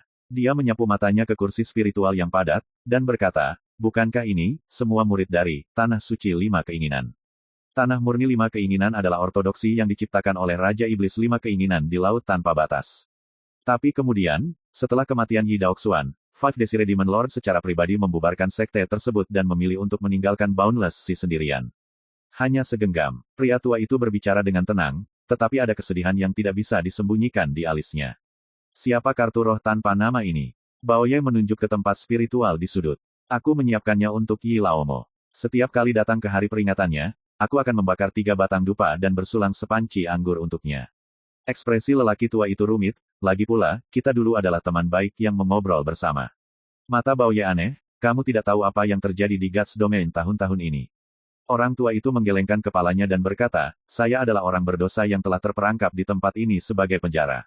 Saya sudah mati di jalan, jadi saya tidak punya waktu untuk memperhatikannya. Baoye menghela nafas dan tiba-tiba mengangkat tangannya. Ledakan, token tanpa kata meledak berkeping-keping dan terbang ke udara. Apa yang kamu lakukan? Wajah lelaki tua itu menjadi gelap, dan dia berkata dengan marah, itu hanya tablet spiritual yang saya beri penghormatan kepada Yi Laomo, Anda tidak tahan untuk menghancurkannya. Baoye berkata, dia masih hidup. Ledakan, kalimat yang ringan dan berkibar membuat lelaki tua itu merasa seperti disambar petir, matanya yang keruh melebar, dan dia bergumam, hidup. Dia telah kembali. Mata Baoye cerah, dan dia berkata, jika kamu memperhatikan berita dari dunia luar, kamu tidak perlu aku mengatakan apa-apa, kamu bisa tahu apa yang telah dia lakukan selama ini. Ini, apa benar? Dia, masih hidup. Orang tua itu kehilangan kendali atas emosinya, pipinya yang keriput penuh kegembiraan dan kesurupan, hebat, hebat. Tidak ada yang tahu bahwa selama bertahun-tahun setelah kematian Yi Daoxuan, dia dipenuhi dengan rasa bersalah yang tak ada habisnya. Hati Baoye juga bergolak, dan dia menghela nafas, saya telah menahan dan menunggu kesempatan, jadi meskipun saya tahu dia kembali selama ini, saya telah menahan diri dan tidak bertemu dengannya. Siapa sangka kesabaran dan penantian itu, tidak hanya tidak menunggu kesempatan, tetapi membiarkan diri jatuh ke tempat malapetaka abadi. Dalam suara itu, ada rasa ketidakberdayaan, keengganan, dan kehilangan yang mendalam. Apa sebenarnya yang kamu lalui? Tanya pria tua itu. Baoye menggelengkan kepalanya dan berkata, aku tidak bertanya tentang urusanmu, dan kamu tidak bertanya tentang urusanku. Orang tua itu terdiam sejenak. Dan Baoye berkata, sementara saya masih bangun, jika Anda memiliki sesuatu yang ingin Anda lakukan, Anda dapat melakukannya. Tapi, jangan mencoba melarikan diri. Dari saat aku melihatmu, bahkan jika Buddha lampu pembakaran berada jauh di Gunung Roh Surga Barat, dia pasti telah melihat semua ini. Orang tua itu memahami watak dan temperamen leluhur iblis Baoye, jadi dia secara alami tahu bahwa pihak lain tidak akan pernah berbohong ketika dia menunggu. Ikut aku ke suatu tempat untuk melihat, aku akan mengucapkan selamat tinggal kepada beberapa orang. Orang tua itu akhirnya membuat keputusan dan melangkah keluar dari aula berkabung yang bobrok. Baoye mengikuti. Hari sudah gelap, Angin dan pasir masih bersiul, merintih, menangis dan mengeluh. Di kota kecil yang sepi dan bobrok ini, tidak banyak lampu di malam hari, dan sepi dan sunyi. Ketika dia berjalan keluar dari halaman, lelaki tua itu melirik tubuh pelayan tua bermata satu yang tertutup angin dan pasir, dan akhirnya berhenti, melepas jubah yang dikenakannya di luar, dan menutupi tubuhnya. Tanpa berkata apa-apa, dia berbalik dan hendak pergi. Suara Baoye tiba-tiba terdengar dari belakang. Murid-muridmu hidup dengan sangat baik. Di dalam hati mereka, kamu, pendiri sekte, telah lama meninggal. Menurutku, lebih baik tidak melihatmu, agar tidak mati dengan kesedihan. Pria tua itu tiba-tiba berbalik, menatap Baoye yang berdiri tidak jauh dari sana dengan mata keruh, dan berkata, Buddha yang membakar lampu. Baoye mengatupkan kedua tangannya, Bao Xiang dengan sungguh-sungguh berkata, tepat sekali. Pria tua itu tiba-tiba menunjukkan kemarahan, dan berkata, tidak cukup bagimu untuk membunuhku, tetapi kamu juga ingin membunuh Baoye yang telah menyerah padamu. Baoye, tegasnya, adalah Baoye yang pikirannya telah dimanipulasi oleh lentera Buddha. Dia berkata dengan tenang, dia hanya ingin membalaskan dendam Yi Daoxuan, tetapi dia tidak pernah benar-benar setia kepadaku. Ekspresi lelaki tua itu berubah sejenak, dia menggertakkan giginya dan berkata, jadi kali ini kamu ingin meminjam tangan Baoye untuk membunuhku. Bagus. Mengapa? Mata mendung lelaki tua itu merah, dan dia jelas kesal. Saat itu, saya sudah bersumpah untuk tidak mencampur adukan benar dan salah, dan saya juga menyetujui persyaratan Anda. Bubarkan tanah murni 5 keinginan, tinggalkan laut tanpa batas sendirian, dan tidak pernah bertanya tentang benar dan salah di dunia. Tapi kalian tidak pernah menepati janjimu dan tidak pernah melepaskanku. Emosi lelaki tua itu untuk bertahan selama bertahun-tahun tanpa akhir di dalam hatinya meletus seperti gunung berapi. Murid-muridku ditangkap olehmu satu persatu, ada yang mati dan ada yang terluka. Dan sebagai ganti nyawa para murid itu, kamu memaksaku untuk berkompromi lagi dan menjebak diriku di kota pasir kuning ini dengan energi spiritual yang terkuras. Oke, aku setuju. Tapi bagaimana kamu melakukannya? Dulu, siapapun yang berhubungan denganku dibunuh secara brutal olehmu. Saat dia berbicara, lelaki tua itu serak, pipinya pucat, penuh kesedihan dan kemarahan. Baru malam ini, bahkan pelayan tua di sisiku, manusia yang sekarat, dibunuh olehmu. Kata-kata itu, seperti tangisan sedih binatang buas yang menangis darah, tersebar di langit malam, menutupi suara desingan angin dan pasir. Baoye, berdiri di sana dengan tenang, mendengarkan dengan tenang, tanpa gangguan apapun. Mengapa? Saya membuat sumpah beracun sejak awal. Saya tidak ingin terlibat dalam kekacauan. Saya hanya ingin menjauh dari yang benar dan yang salah. Tapi kenapa kamu tidak percaya, dan masih menganiayaku selangkah demi selangkah? Jenggot dan rambut lelaki tua itu berkibar, dan matanya hampir terbelah. Sekarang, kamu, lelaki tua Randeng masih memanipulasi Baoye untuk membunuhku. Kamu, sangat tidak tahu malu. Jika aku tahu ini, aku seharusnya tidak telah menyetujui kondisi Anda saat itu. Baoye akhirnya membuka mulutnya dan berkata dengan tenang, Yan Qi benar-benar membalas dendam Yi Daoxuan, dan dia mati tanpa penyesalan. Baoye membalas Yi Daoxuan dan menahan beban. Meskipun Dai Yun tidak pernah membalas dendam, dia diam-diam melakukan sesuatu untuk Yi Daoxuan. Selain ketiga orang ini, Jin He, Tianlan Sengjun, Jin Yuanzi, Sen Ning, dan lainnya semuanya dengan bijaksana bergabung dengan kami dan bekerja untuk kami dengan tulus. Hanya 5 keinginanmu yang paling tidak tercerahkan. Kamu tidak ingin digunakan oleh kami, dan kamu ingin menjauh dari keluhan. Bagaimana bisa ada barang semurah itu di dunia ini? Ekspresi lelaki tua itu mendung dan tidak pasti, dan dadanya yang kurus naik turun dengan keras. Jadi, yang paling aku benci adalah 5 keinginanmu. Baoye tampak acuh tak acuh, demi kehidupan para murid sekte itu, Anda memilih untuk menyerah dan menahan diri lagi dan lagi, itulah sebabnya Anda merendahkan diri Anda ke tingkat ini, hidup seperti hantu. Tapi itu hanya salahmu karena pengecut. Bukan begitu. Beberapa kata, seperti 10.000 pedang berkumpul di hati, membuat sekujur lelaki tua itu gemetar, wajahnya berubah, penuh rasa sakit dan kesedihan. Dengan suara pahit dan serak, dia berkata, saya hanya ingin melindungi penjaga pintu dan menjauh dari keluhan itu. Apakah itu salah? Mata Baoye tenang, kesalahanmu adalah kamu berada di kamp yang sama dengan Yi Daoxuan. Di mata kami, musuh yang melarikan diri karena takut berperang, juga musuh. Saat dia mengatakan itu, dia menggelengkan kepalanya, sayang sekali kamu tidak mengerti kebenaran yang begitu sederhana, tetapi kamu tidak mengerti 5 keinginan, dan kamu masih mencoba melarikan diri dengan cara yang aneh, yang konyol, dan sedih. Pria tua itu gemetar karena amarah, dan penampilannya yang menyakitkan dan marah tampak sangat tidak berdaya dan sunyi. Ya, aku salah. Kesalahannya adalah aku mempercayai janjimu saat itu. Pria tua itu mengertakkan gigi dan mengucapkan setiap kata, tapi sekarang, apakah kamu benar-benar berpikir kamu bisa membunuhku? Baoye tampak menyedihkan, dan berkata, kamu masih ingin bertarung. Bisakah kamu begitu kejam sehingga kamu tidak peduli dengan kehidupan para murid itu? Orang tua itu membeku di sekujur tubuh, seolah-olah seseorang telah memukulnya dengan keras dengan getah, dan dia membeku di sana. Bao Ye berkata dengan acuh tak acuh, semua ini adalah hukuman untukmu, dan itu juga hukuman untuk Bao Ye. Jika kamu ingin menyalahkan, kamu hanya bisa menyalahkan hal-hal yang telah dilakukan Su Yi baru-baru ini, yang terlalu ekstrim. Su Yi, pria tua itu menatap kosong. Dia adalah reinkarnasi dari Yi Daoxuan. Bao Ye berkata dengan tenang, jika aku benar, dia akan segera mendatangimu, tapi sayangnya, kamu tidak bisa menunggu sampai saat itu. Hanya dengan membiarkanmu mati di tangan Bao Ye, Su Yi dapat merasakan apa artinya kesakitan. Pukulan ke jantung. Saat dia berbicara, dia mengangkat tangan kanannya. Ledakan. Cahaya Dao tiba-tiba muncul, seperti terik matahari yang terbit dari malam yang gelap, menerangi langit dan bumi, dan juga menerangi kota kecil yang sunyi dan bobrok ini. Kamu sudah mati, muridmu bisa hidup. Jika kamu melawan, semua pengorbanan yang telah kamu lakukan untuk murid-murid itu selama bertahun-tahun ini akan sia-sia. Bao Ye berkata dengan acuh tak acuh, pilih sendiri.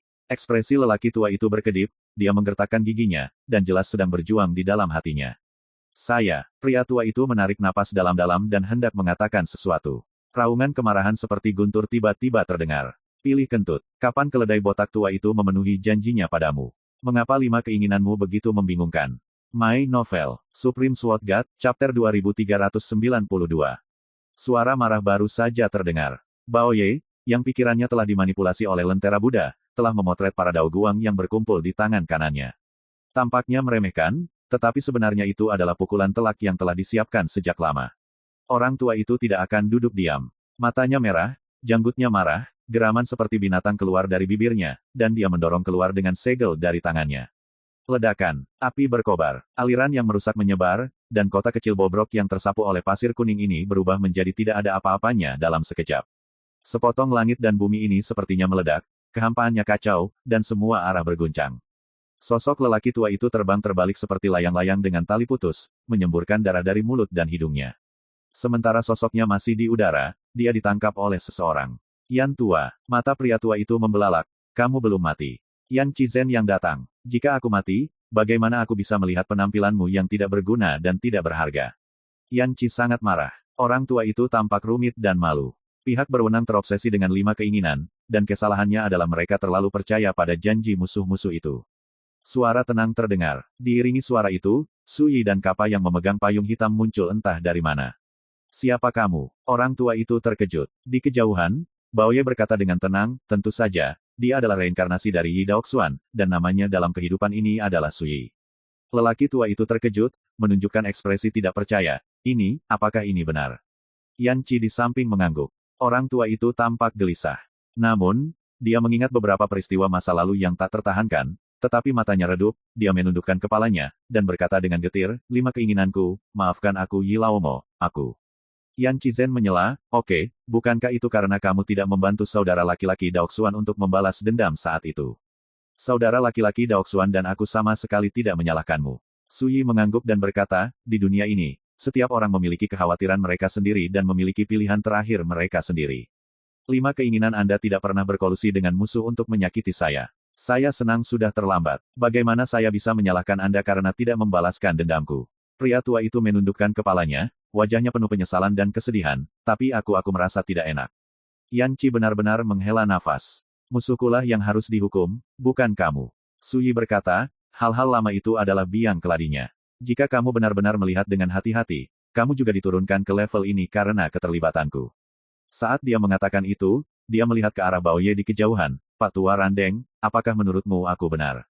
Bao Ye mengatupkan kedua tangannya dan membungkuk memberi hormat, benar dan salah, masing-masing memiliki posisinya sendiri, bagaimana kita bisa menggeneralisasi? Jika aku, Randeng, adalah protagonis dalam drama itu, kamu, Su Yi, akan menjadi penjahat keji. Dan sebaliknya, Su Yi berpikir sejenak, dan berkata, itu kata yang sangat baik. Posisi yang berbeda memiliki pandangan yang berbeda tentang benar dan salah. Bao Ye tersenyum tipis dan berkata, Sang Buddha berkata, 8 penderitaan dalam hidup adalah hidup, usia tua, penyakit, kematian, kebencian, cinta dan perpisahan, dan 5 kelompok unsur kehidupan menyala. Sama seperti saat ini, 5 keinginan memiliki perhatian dan terikat oleh kehidupan murid-muridnya. Bao Ye dikendalikan olehku dan direduksi menjadi boneka. Mengapa situasi ini tidak membuatmu merasa merepotkan? Saat kamu membunuh Bao Ye, kamu membunuh seorang teman yang sangat setia padamu. Dan aku menggunakan kehidupan murid dari 5 keinginan sebagai bidak catur, dan aku juga bisa menahan 5 keinginan. Bahkan jika kamu menyelamatkannya, dia akan kesulitan tidur dan makan. Buddha Lentera memandang Yan Qizen, adapun dia hanyalah jiwa. Jika ada perang, tidak hanya itu tidak akan membantumu, tetapi itu akan menjadi bebanmu. Berbicara tentang ini, Buddha lampu terbakar tersenyum dan bertanya, izinkan saya bertanya, bagaimana Anda memecahkan situasi ini? Kulit Yan Qizen dan Wu Yu semuanya suram, dan hati mereka berat. Bagian paling berbahaya dari permainan pembunuhan hari ini adalah Buddha Lentera menggunakan tubuh dan kehidupan Tao Baoye sebagai kartu trufnya. Dan kehidupan para murid 5 keinginan itu memang pegangan yang tidak bisa diabaikan oleh 5 keinginan. Pada akhirnya, terlepas dari keberhasilan atau kegagalan, tidak akan ada kerugian sama sekali bagi Buddha lampu pembakaran. Su Yi tidak tergerak, dan berkata dengan santai, tentu saja, dia memperlakukan tubuhnya dengan caranya sendiri. Burning Buddha berkata, tolong beri saya pencerahan. Kamu mengancam nyawa para murid 5 keinginan, dan aku akan mengancam nyawa Sitian Lingshan atas dan bawah. Su Yi berkata dengan acuh tak acuh, bagaimana menurutmu? Buddha lampu terbakar berpikir sejenak, dan berkata, meskipun saya tidak takut akan hal-hal ini, saya harus mengatakan bahwa sangat tidak pantas untuk membuat keributan di mana Anda melukai musuh sebanyak 1000 dan Anda kehilangan 800. Su Yi berkata, saya pikir itu tidak pantas, tetapi Anda tidak berani memberikan segalanya untuk memulai perang total dengan saya sebelum mitos kelam datang. Buddha lampu pembakaran tidak menyangkalnya, dan berkata, segala sesuatu memiliki kelebihan dan kekurangan. Apa yang harus saya lakukan adalah mengarahkan keuntungan sesuai dengan situasi, mencari keberuntungan dan menghindari kejahatan. Setelah jeda, dia menunjuk ke dadanya, bagaimana dengan Bao Ye? Su Yi bertanya balik, mengapa kamu tidak membunuh Bao Ye? Aku berencana membiarkan Bao Ye membunuh 5 keinginan, dan kemudian melihat bagaimana kamu memperlakukan Bao Ye. Aku ingin tahu, antara Wu Yu dan Bao Ye, siapa yang lebih kamu hargai, dan apakah kamu akan memusuhi Bao Ye karena kematian Wu Yu? Tentu saja, bahkan jika kamu memilih untuk memaafkan Bao Ye pada akhirnya, aku akan membiarkan Bao Ye melakukan sesuatu padamu, dan membiarkanmu membunuh Bao Ye atau dibunuh oleh Bao Ye. Buddha yang terbakar berkata dengan tenang, situasi seperti itu pasti sangat menarik, dan itu pasti sangat memukulmu. Sayangnya, aku tidak menyangka kamu akan datang secepat ini. Yan Qi tersentak, keledai botak ini, terlalu kejam. Dia melakukan ini sepenuhnya untuk memukul dan menyiksa Su Yi. Adapun hasil akhir, tidak masalah sama sekali. Apakah kamu melampiaskan amarahmu karena Gu Huaxian?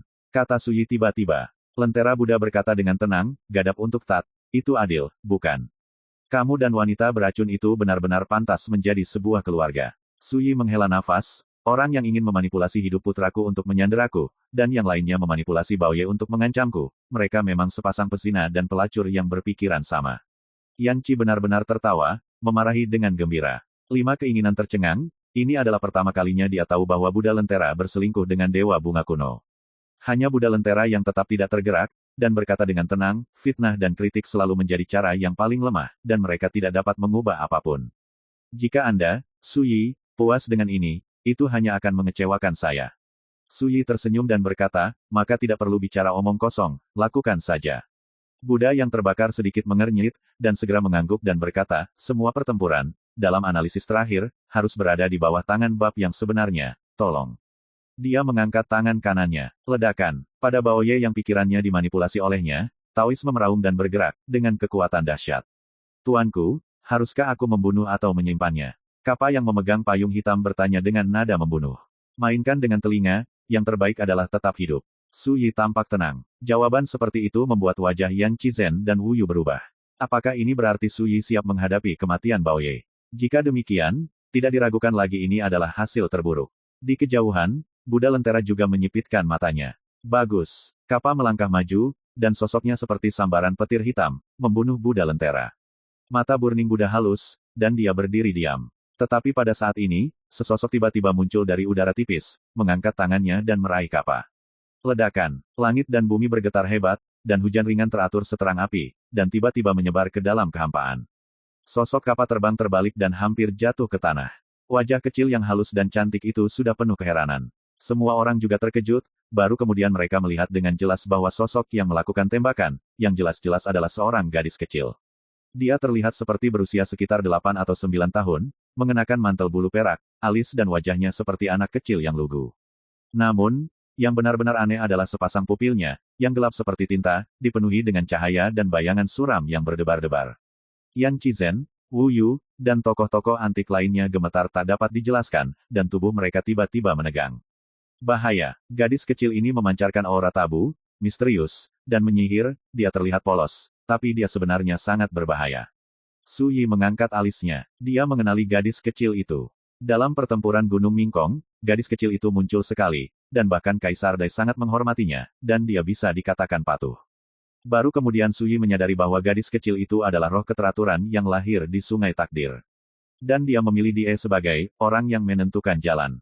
Latar belakang seperti itu tidak diragukan lagi terlalu menakutkan. Su Yi masih ingat dengan jelas bahwa ketika dia menghadapi gadis kecil itu, dia merasakan ancaman yang kuat, dan dia tidak bisa tidak merasakan niat membunuh di dalam hatinya. Itu adalah reaksi naluriah. Dan sekarang, ketika dia melihat gadis kecil itu lagi, Su Yi merasakan ancaman kuat itu lagi di dalam hatinya. Randeng, kamu memilih lawan yang bagus kali ini. Ini adalah roh keteraturan yang unik, yang mirip denganku, tapi, latar belakang dan kekuatannya jauh lebih rendah dariku. Gadis kecil itu berdiri di tanah, matanya dingin dan gelap, dia menatap Kappa, namun, bagiku, itu sudah menjadi makanan yang sangat enak, memurnikannya sudah cukup untuk meningkatkan kekuatan asliku. Tidak ada emosi dalam suaranya, tapi sikap memperlakukan Kappa sebagai makanan membuat orang bergidik. Kappa mengerutkan keningnya, wajahnya serius. Dia merasakan ancaman yang sangat menakutkan dari gadis kecil ini, yang sangat menekan kekuatan keteraturan dalam dirinya. Anda tidak perlu memikirkannya sama sekali, gadis kecil ini sama dengan dia, semangat keteraturan, tapi, kekuatan keteraturan yang dikuasai gadis kecil itu jauh lebih kuat darinya. Pada saat ini, Su Yi akhirnya mengerti maksud sebenarnya dari Buddha Lentera. Mungkin dia ingin melampiaskan amarahnya karena Gu Huaxian, tapi niat sebenarnya adalah menghancurkan Kappa. Tidak diragukan lagi, keberadaan Kappa telah menarik perhatian Buddha Lentera, dan dia menganggapnya sebagai ancaman, jadi di babak pembunuhan hari ini, gadis kecil misterius itu diundang untuk bertindak. Dengan melakukan itu lebih dari membunuh 2 burung dengan 1 batu, itu benar-benar memakan 3 ikan dengan 1 ikan, tidak hanya melampiaskan kemarahan peri bunga kuno, tetapi juga membunuh Kappa, dan omong-omong, itu bisa digunakan Bao Ye dan 5 keinginan untuk memberikan pukulan berat pada dirinya sendiri. Keledai botak tua ini jauh lebih menyeramkan dari sebelumnya. Su Yi diam-diam menghela nafas. Dalam ronde pembunuhan, dia memainkan begitu banyak trik, itu sangat menakutkan. Tetapi, Su Yi tidak panik. Dalam beberapa tahun terakhir, sebagai lawan yang telah bertarung berkali-kali dengan Buddha Lentera, bagaimana mungkin dia tidak memiliki sarana untuk menghadapinya. My Novel, Supreme Sword God, Chapter 2393. Ketika semua orang dikejutkan oleh kekuatan ilahi gadis kecil itu, Burning Buddha mengatupkan kedua tangannya dan berkata, saya cukup senang bisa memuaskan tuanku, silakan makan. Makanan, kata ini tidak diragukan lagi berarti bahwa di mata Buddha Dimden, Kappa telah lama dianggap sebagai santapan seorang gadis kecil. Kappa mengangkat alisnya, dan kedalaman matanya penuh dengan kilauan yang hebat. Tapi gadis kecil itu tidak bersuara, dan tiba-tiba bergerak. Sosok itu menghilang tiba-tiba. Saat berikutnya, dia muncul di depan Kappa, dan memegang kepala Kappa dengan tangannya yang ramping dan jernih. Ledakan, Kappa mendesak payung perampokan dan mengguncangnya dengan keras. Tapi dalam sekejap, dia diterbangkan oleh gadis kecil itu, rentan terhadap 1 pukulan. Ini membuat orang-orang tua yang hadir terkesiap. Kekuatan yang digunakan oleh gadis kecil ini tidak hanya kuat, tetapi juga sangat menakutkan hingga tak terbayangkan. Perintah dibagi menjadi tinggi dan rendah, seperti hierarki ketat, yang tidak dapat dilampaui. Dengan kekuatanmu, kamu ditakdirkan untuk benar-benar ditekan olehku. Suara gadis kecil itu kering dan acuh tak acuh, tidak peduli seberapa keras kamu berjuang, itu akan sia-sia. Begitu suara itu terdengar, dia menembak lagi. Dengan gelombang cahaya, api perak yang cerah dan sebening kristal muncul dari langit, itu adalah suasana keteraturan yang tabu dan aneh, diresapi dengan pesona abadi. Kekosongan diam-diam dibakar. Dunia ini seperti jatuh ke lautan api dan api penyucian yang tak berujung, tubuh setiap orang panas, seperti lilin yang menyala, sepertinya akan meleleh kapan saja. Yan Qizen dan 5 keinginan semuanya segera mengaktifkan dowsing mereka untuk melawan, dan ekspresi mereka telah berubah. Ini hanya perasaan orang luar. Menghadapi pukulan dari gadis kecil itu, Kappa juga berubah warna, merasakan mati lemas dari bagian itu. Dia adalah roh keteraturan, jadi dia secara alami mengetahui kebenaran gadis kecil itu, sebagai tatanan jalan raya, ada perbedaan kekuatan dan kelemahan, dan hierarkinya ketat. Dan peringkat gadis kecil itu jelas jauh lebih tinggi darinya, membuatnya tidak dapat diatasi dan tidak berdaya untuk melawan. Pada saat ini, Kappa merasakan keputusasaan dan ketidakberdayaan, seolah-olah kematian sudah dekat, dan dia adalah ikan di talenan, untuk ditelan. Pada saat itulah garis hitam tiba-tiba muncul, menghalangi di depan Kappa. Itu bukan garis hitam, tapi energi pedang misterius, yang sepertinya menembus ruang dan waktu, membuka celah yang mengarah ke negeri asing. Ketika api ilahi perak yang dilemparkan oleh gadis kecil itu meraung dengan tertib, itu menghilang ke dalam energi pedang seperti garis hitam tanpa suara. Gadis kecil itu mengerutkan kening.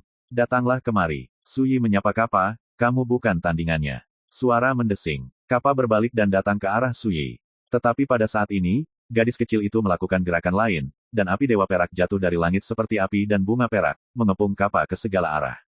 Hampir pada saat yang sama, Bao Ye, yang pikirannya dimanipulasi oleh Buddha Lentera di kejauhan, tiba-tiba menembak dan membunuh Suyi. Bagaimana Yan Qizen dan Wu Yu bisa bertarung dengan acuh tak acuh seumur hidup? Pada saat kritis ini, keduanya bergabung untuk mencegat Bao Ye. Dan Suyi mengayunkan sarung busuknya, menerobos jurus pamungkas gadis kecil itu lagi, dan memecahkan celah di api dewa perak yang memenuhi langit. Kappa memanfaatkan kesempatan itu dan bergegas menuju Suyi. Mata gelap dan acuh tak acuh gadis kecil itu berkilat dingin, dan tiba-tiba menjerit. Ledakan. Sosoknya yang ramping dan pendek tiba-tiba meledak dengan pancaran keperakan membubung ke langit, dan wajahnya yang kekanak-kanakan menjadi ganas dan ganas. Kekuatan tubuh itu juga tiba-tiba meningkat dalam jumlah besar. Langit dan bumi terbakar dengan keras, dan gunung serta sungai dalam radius 100.000 mil diterangi oleh api dewa perak yang tak berujung dan megah. Malam seperti siang hari, dan nyala perak membakar langit. Aturan Zousu di alam para dewa semuanya terganggu dan muncul seperti air pasang. Semua orang bergidik. Ledakan. Api perak mengamuk. Yan Qizen dan Wu Yu segera mengalami pukulan yang sangat mengerikan, sosok mereka terbang terbalik dan terluka parah. Kekuatan keteraturan dan aturan seperti itu terlalu menakutkan, bahkan penguasa 9 penyempurnaan tidak berdaya untuk menangkis. Memanfaatkan kesempatan ini, Bao Ye, yang dikendalikan oleh Buddha lampu pembakaran, sekali lagi membunuh Suyi. Gadis kecil itu menatap Kappa dengan mencibir, seolah mengatakan bahwa aku lebih suka memakanmu daripada menghancurkanmu. Pukulannya memang mengerikan, menyapu penonton, melukai parah Yan Qizen dan 5 keinginan, tidak hanya menciptakan peluang bagi Buddha Diengdeng, tetapi juga menarik serangan balik dari kekuatan reguler Zousu. Itu juga membuat Suyi dalam dilema. Dia hanyalah basis kultivasi alam keberuntungan. Jika dia pergi untuk menyelamatkan Kappa, dia akan dihantam mati-matian oleh Bao Ye, keberadaan puncak dari 9 perbaikan. Jika dia mengabaikan nyawa Kappa, dia mungkin bisa menghindari pukulan Bao Ye, tapi Kappa pasti akan dirampok. Bagaimana cara memilih? Jika ada yang berada dalam situasi Suyi, mereka harus menanggung rasa sakit dan membuat keputusan. Tetapi, Suyi tidak memilih. Dengan tangan kanannya, dia melambaikan sarungnya yang membusuk, memicu kekuatan reinkarnasi yang luar biasa, menutupi kehampaan. Api perak tak berujung yang menakutkan dan tabu, tetapi di bawah hantaman sarung busuk, itu dimakan seperti sarung busuk. Dan kekuatan reinkarnasi menyebar, dan pada saat Kappa akan dibombardir dan dibunuh oleh aturan Zousu, Kappa dilindungi dengan berbahaya dan berbahaya. Ledakan. Kekuatan samsara bergetar hebat, dan bertabrakan dengan kekuatan biasa Zousu. Kekosongan itu benar-benar runtuh dan layu, dan kekuatan biasa runtuh. Kappa lolos dari kematian, kulit kepalanya mati rasa karena shock. Pada saat yang sama Suyi mengaktifkan sarung busuk, 5 jari tangan kanannya tiba-tiba mencubit segel, membentuk segel mantra rahasia yang aneh dan misterius. Pada saat jejak mantra rahasia terbentuk, Bao Ye telah membunuhnya dengan kejam, menamparnya dengan marah dengan telapak tangannya. Itu adalah pukulan putus asa di tingkat puncak 9 perbaikan, jauh dari apa yang bisa dilawan oleh Suyi saat ini. Bahkan Suyi sendiri tahu bahwa jika dia menahan pukulan ini, dia tidak akan berguna bahkan jika dia tidak mati. Namun, pemandangan yang luar biasa terjadi. Dihadapkan dengan jejak mantra rahasia yang disimpulkan Suyi, Bao Ye, yang telah dimanipulasi oleh Burning Buddha, tiba-tiba menunjukkan ekspresi bingung di matanya, dan seluruh tubuhnya gemetar hebat. Dan kekuatan telapak tangannya yang menamparkan Suyi langsung hilang. Meski begitu, saat bom menghantam tubuh Suyi, rongga dadanya masih cekung, tulangnya patah, dan darah berceceran. Kekuatan telapak tangan yang mengerikan menyerbu tubuh, dan segera melukai Suyi di dalam dan di luar, batuk seteguk darah dari bibirnya. Tapi saat menahan telapak tangan dengan paksa, Suyi tidak mundur tetapi maju. Kelima jarinya seperti kilat, dan tiba-tiba menekan tempat di antara alis Bao Ye. Sihir benar-benar dilarang. Bagaimana mungkin? Buddha yang terbakar terkejut. Segera, suaranya berhenti tiba-tiba. Ledakan. Suyi menekan segel rahasia di antara alis Bao Ye dan mengangkatnya, dan jimat rahasia yang diubah oleh mantra rahasia hitam dikeluarkan dan hancur di udara. Itu, ibu dan anak memegang hati Gu. Pada saat ini, dengan mudah dipatahkan oleh Suyi. Ini juga mengganggu kekuatan Buddha Lentera untuk memanipulasi pikiran Bao Ye. Semua ini terdengar lambat, tetapi sebenarnya terjadi hampir secara instan. Suyi menyelamatkan Kappa hampir pada waktu yang sama, dan juga menghancurkan Gu cinta ibu dan anak di tubuh Baoye. Mereka yang tidak bertanggung jawab tidak dapat memahami bahayanya. Kappa masih hidup. Baoye tampak bingung dan berdiri di sana dengan tercengang. Yan Qizen, 5 keinginan lega. Kappa selamat dari malapetaka, dan hatinya sulit ditenangkan. Suyi menyeka darah dari sudut bibirnya, dan menghela napas panjang. Selesai. Dalam babak pembunuhan hari ini, variabelnya berasal dari gadis kecil, yang hampir menghancurkan urusan Suyi. Untungnya, variabel ini pada akhirnya tidak membalikkan keadaan, dan biro yang didirikan oleh Buddha lampu pembakaran telah hancur total. Baoye tidak mati. 5 keinginan juga ada. Kappa tidak dimakan. Meski mereka semua terluka, Suyi sudah sangat puas dengan hasil ini. Yang paling tidak mau adalah gadis kecil itu. Dia berdiri tegak, wajahnya yang polos penuh dengan kesuraman, dan sosoknya yang ramping dan pendek ambruk dengan kecepatan yang terlihat dengan mata telanjang.